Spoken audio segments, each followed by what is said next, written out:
Baik. Halo, selamat malam. Oke, selamat malam, Bang. Malam, Bang. Islam atau Kristen, Bang? Ya, Bang. Bang Andrian ini Islam atau Kristen, Bang? Saya Kristen, Bang. Kita kan udah pernah debat juga, Bang, kemarin. Waduh, kebanyakan yang debat sama saya udah ribuan, Bang. Bingung saya. Jadi lupa orang yang mana aja.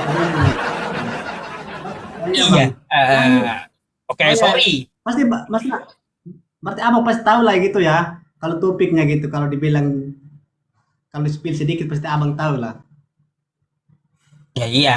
Apa yang Anda mau Oke. tanyakan, Bang? Oke, sesuai dengan yang kemarin juga kan, Bang. Ini, Mm-mm. eh, kita kan udah pada tahu semua gitu kan, kalau kepercayaan Abang itu kan Muhammad gitu kan, tidak tahu membaca dan menulis. Kalau pikir secara logika aja, ngapain Abang ikuti dengan orang yang sudah maksudnya tidak tahu membaca dan menulis? Bagaimana menulis Hmm? dengan Al-Quran tersebut gitu kan? Jadi menurut saya gitu, Abang lebih Hmm? memilih yang pintar daripada yang bodoh. Kayak gitu ya, Baik. Bang? Saya lebih memilih yang tidak bisa baca tulis, artinya original, dia tidak akan menipu dan tidak ada premingan bahwa dia mencontek, tetapi yang dia ucapkan itu benar. Ah, Hmm, oke. daripada Baik, yang Bang. berpendidikan tinggi tapi isinya tepu-tepu ya Oke. terus ngibul. Itu saya nggak akan percaya kepada orang yang berpendidikan, yang tinggi pendidikannya tapi Oke, baik, isinya Bang. tepu-tepu Saya gitu. coba kasihkan, saya coba kasih biar Abang langsung dapat gitu ya penerangannya sedikit gitu. Nah, Abang kan bisa apa kan pernah sekolah dari SD, SMP, SMA gitu. Abang pernah nggak mengikuti orang Hmm. atau guru yang bodoh atau yang pintar? Kita milih kan guru yang pintar gitu kan, Pak. Ya secara pikir logikanya aja. Ya gini, kalau untuk formal ya memang jalurnya itu harus berpendidikan. Kalau agama nggak ada masalah Iya, Bang. jenjang kayak gitu. Hmm, Memangnya ada para nabi terdahulu Yesus sekolah sampai SMA atau sampai S1 Yesus ada nggak ada. Apalagi mana apalagi kan itu gini, ya. saya kan Bentar dulu Bang. maksudnya gini, Bang. Apalagi murid Oke, oke. Yesus. Murid Yesus tuh yang Hmm, menuliskan kitab Anda buta huruf. Kenapa Anda ikuti? oke. Gini, Bang. Ayo. Sekarang kan Kenapa kita bahas tentang kenapa lintas kita masa lintas kepercayaan gitu. kenapa kenapa murid Yesus yang buta huruf Anda ikuti kitabnya? Saya mau tanya itu. Malah Bang, dijadikan kitab suci oke, pula. gini, Bang. Oke, baik, Bang. Saya akan kasih ke penerangan lagi ya. Abang kan percaya maksudnya Muhammad. Kita kan percaya ke Yesus. Kenapa larinya di Petrus gitu? Jadi itu udah masuk di mana kategori nomor dua. Makanya saya bilang ke Abang, di mana-mana kita membutuhkan orang yang bisa menerangkan kita. Jadi Hmm. contohnya Abang pernah sekolah SD, SMP, SMA kan? Abang membutuhkan guru yang maksudnya yang bisa menginspirasi kita kan. Cuma kata gitu. Guru yang bisa mencerminkan kita supaya kita lebih pintar. Bukan guru yang bodoh kan? Iya bang. Oke, baik, Ya Bang. gini, ya Nah, gini. Kalau untuk masalah agama tidak ada hmm, jenjang formal kayak gitu. Itu iya hanya memang, pendidikan. iya memang Bang begitu. Tapi kan, Masalahnya yang kita hmm, bahas ini agama. Gak ada para nabi atau utusan Tuhan itu sampai S1 sekolah nggak ada. iya memang, memang nggak ada Bang. Tapi yang sesuai dengan fakta Nah, yang membuktikan bahwa kepercayaan Abang itu tidak tahu membaca, tidak tahu menulis. Bagaimana dia bisa mempunyai Al-Quran tersebut gitu? Coba kamu jelaskan gitu. oh gitu.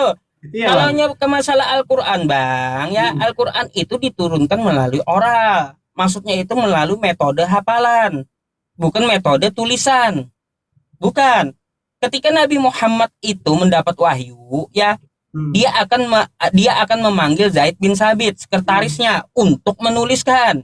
Oh, berarti pantasan Abang sekarang masih belajar untuk menghafal ya, daripada untuk memberikan. Kayak gitu. Karena Hmm. karena gini, bukan masalah masalah kita menghafal atau tidak. Karena bangsa Arab terdahulu itu mereka Hmm. budayanya menghafal. Hmm. Gitu. Oh, saya, Makanya ketika Al-Quran turun itu dilapaskan lalu dia menyuruh Zaid bin Sabit untuk mencatatkan di pelepah kurma, di kulit hewan, terus di tulang hewan, atau di batu gitu. Kayak gitu. Bukan berarti Nabi Muhammad itu tidak bisa baca tulis tiba-tiba ada Al-Quran. Ya memang nggak masuk akal kalau Nabi Muhammad yang nulis Al-Quran. Nabi Muhammad bukan nulis Al-Quran. Nabi Muhammad itu terima wahyu, menyampaikan isi Al-Quran. Yang mencatatkan itu sahabatnya.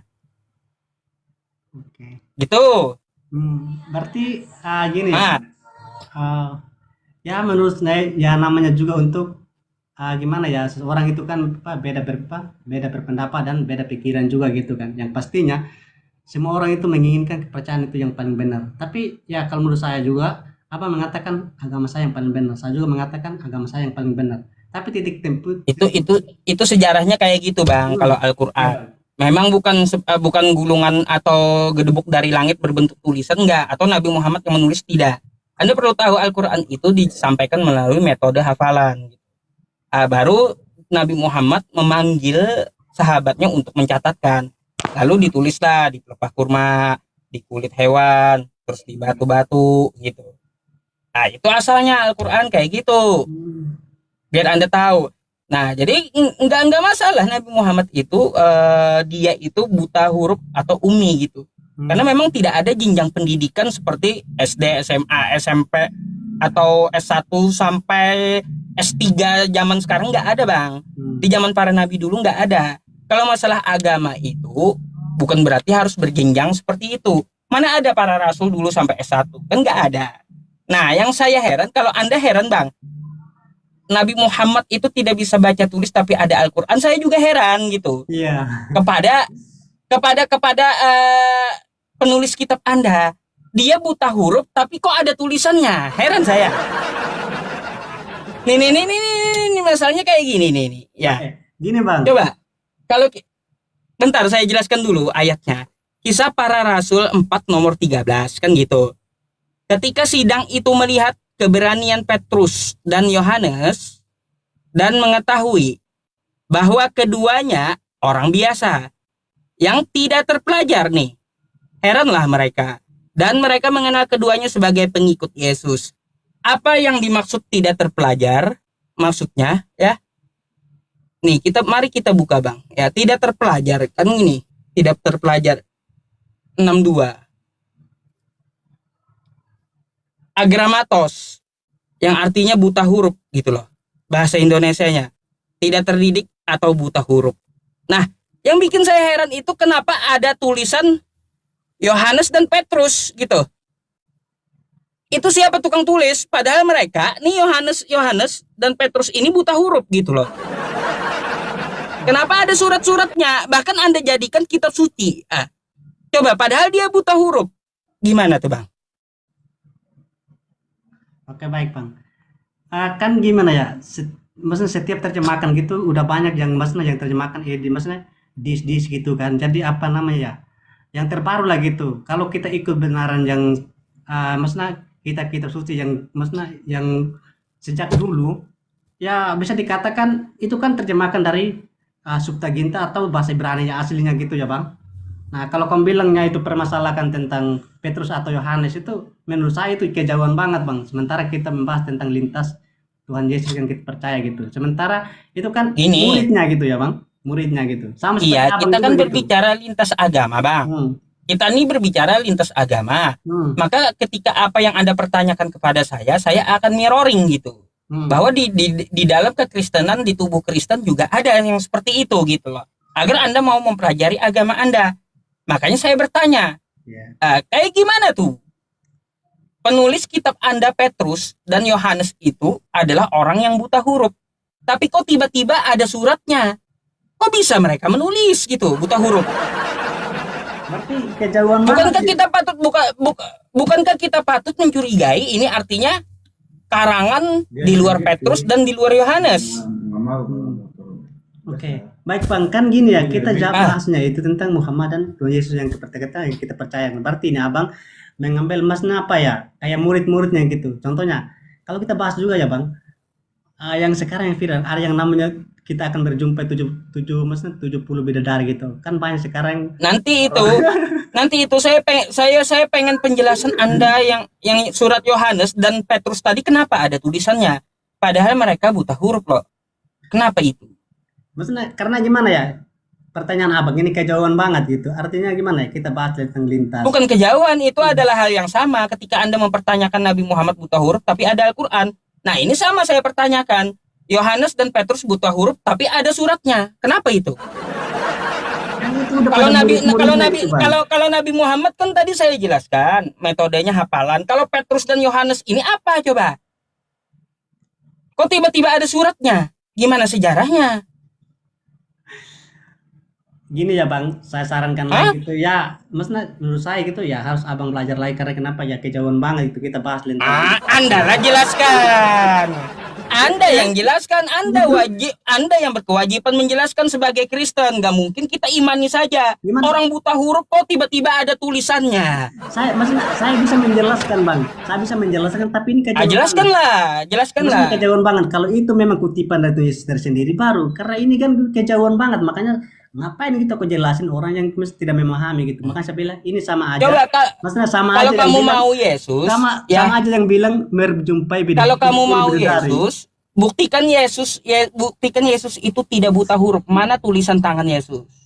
Oke, pernah dengar nggak Bang yang maksudnya yang dibilang kita udah berjumpa 70 bidadari gitu. Dan keduanya minum. Apanya nggak nyambung? Tulisan tangan Yesus mana? Dan keduanya kan ada yang bilang lagi udah pernah minum air apa? Air kencing unta. Mana tulisan tangan Yesus mana? Saya bilang gitu ya. Gitu, Kan nggak bisa jawab, macet gitu. Maksudnya, saya Kalau bukan- masalah bidadari nanti kita bahas. Kalau di Islam 72 bidadari, kalaunya Yesus di Kristen menjanjikan 100 istri. Nanti itu. Kira mati gue jadi Iya, santri. masih mending 72 di Islam daripada 100 di Kristen dijanjikan Yesus. Tapi kan abang pernah dengar nggak kasus yang tidak kemarin Bang? Masa kita diteladan kan nggak bisa jadi teladan lah. Nah, kayak gimana tuh? Saya mau tanya, Yesus itu menjanjikan 100 istri di surga, kenapa coba? Lebih banyak dari Islam. Oke, pertanyaan saya Bang. Kita kan maksudnya kenapa ya kok maksudnya orang-orang yang maksudnya Kau bertanya, ini kan saya jawab 72 bidadari. Hmm. Saya tidak tertarik 72 bidadari karena sedikit. Saya lebih tertarik ya janji Yesus 100 istri di surga. Itu gimana? Lebih banyak dari Islam. Kami tidak pernah mengatakan seperti itu Bang. Jangan ngarang-ngarang kayak gitu. Lo tidak mengarang. Ini ayatnya Yesus menjanjikan 100 istri ya di surganya Kristen. Nih. Saya bukakan buat Anda. Kenapa? Anda nggak tahu gitu di Kristen itu dijanjikan Yesus 100 istrinya. Bentar, kita baca dulu. Baru aja yang kemarin Nih, kan baru nih, yang nih, terkait. nih, nih. Masa seorang toko kok Nih, bisa nih. ya 50 Nih. jiwa gitu.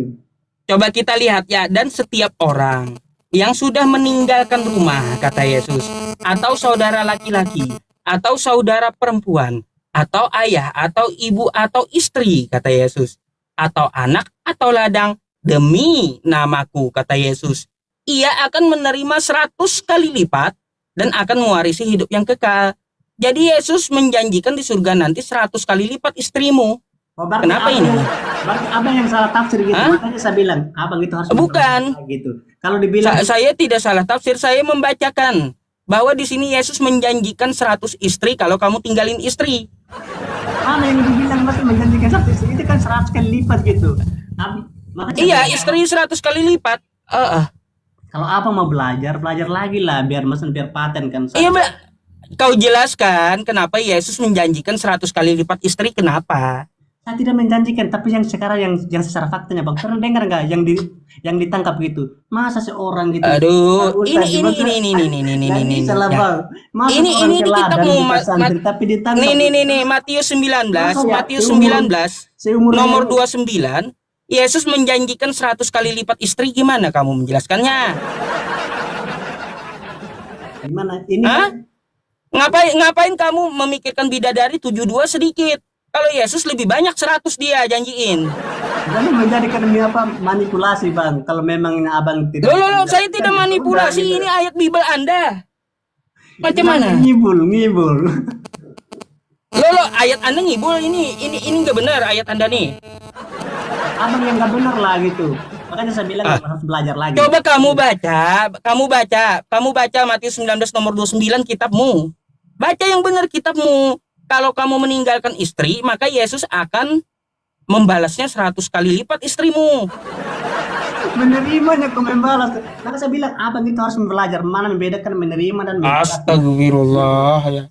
Makanya apa abang itu ya jangan seolah maksudnya jadi live TikTok Aduh, aduh, aduh, aduh, tapi aduh. tidak memahami tentang konteks Gimana? agama gitu ya. Saya Masa tidak dibahas. saya tidak menafsirkan, saya hanya apa membacakan yang ada di kitabmu. Tapi abang kan tidak bisa membedakan mana menerima dan membalas gitu. Jadi saya bilang, oh ini abang ini tidak membedakan mana menerima dan membalas. Jadi itu udah mengertikan bahasa Indonesia. Apalagi bahasa Inggrisnya abang ini apa? Hmm. Gimana kacau banget ya. Makanya saya bilang gitu. Kamu mau pengen belajar yang siapa supaya pencernaan abang itu lebih apa intelektual harus belajar dari 50 yang dari santri-santri. Nah, tadi selain 100 istri ya, perempuan Sunda itu juga bakal masuk surga duluan. Kenapa?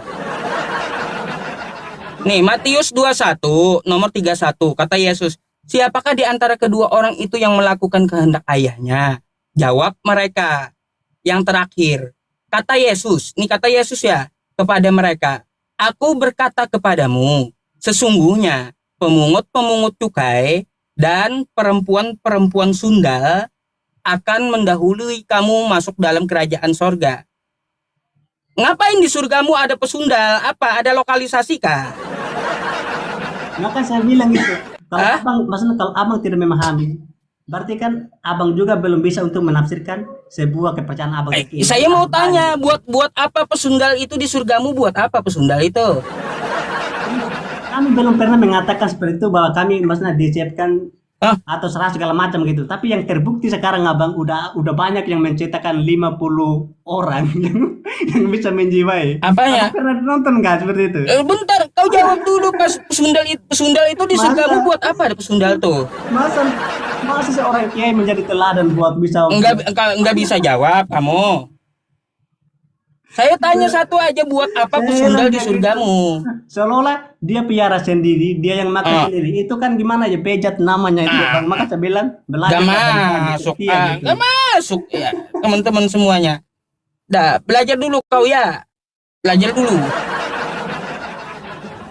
Enggak nyambung. Saya tanya, kalau kau mau diskusi, saya tanya tuh jawab kan gitu. Tadi kan saya udah saya sudah menjawab pertanyaan Anda tentang Nabi Muhammad. Terus saya balikin, ya. Petrus dan Yohanes itu buta huruf. Lalu ada suratnya kenapa? Kagak dijawab. Lari ke bidadari, 72 bidadari. Itu 72 saya tampil